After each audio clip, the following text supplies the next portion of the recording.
Major, are you satisfied? I mean, you've been here 7 years. Are you satisfied? Oh, I love it. Ladies, are you satisfied? Oh, yes, thank you, Mr. Forty. Yes, and thank you for asking. Not at all, Mr. Arrow. Are you satisfied? Well, yes, Mrs. Gurk, you? Oh, very nice, yes. You see, satisfied customers. Of course, if this little hotel is not to your taste, then you are free to say so. That is your privilege. And I shall, of course, refund your money. I know how important it is to you Americans.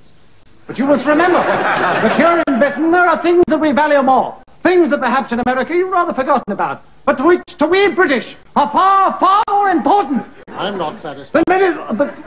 What? I'm not satisfied. No, we're not satisfied. Well, people like you never are you? What? There's nothing I can do would please a pair like you, short of putting straw in the rooms. I think you're the rudest man I've ever met. I haven't started yet. You're not going to. You're going to stand here nice and quiet while these people say whether or not they're satisfied, and you move off that spot, Faulty, and I'm going to bust your ass. Everything's bottomed, isn't it? Yes, sir. I think this is probably the worst hotel we've ever stayed in. Yes, it is. The service here is an absolute disgrace. I agree. You do? Yes. Do you know that we had to wait nearly half an hour for our main course, and when it arrived, it was wrong? When I complained, he completely fobbed me off with some rubbish about... My prawns were off, and when I told him, there was an argument. And her beak was awfully poor. And I asked you to fix my radiator 3 times, and nothing's been done.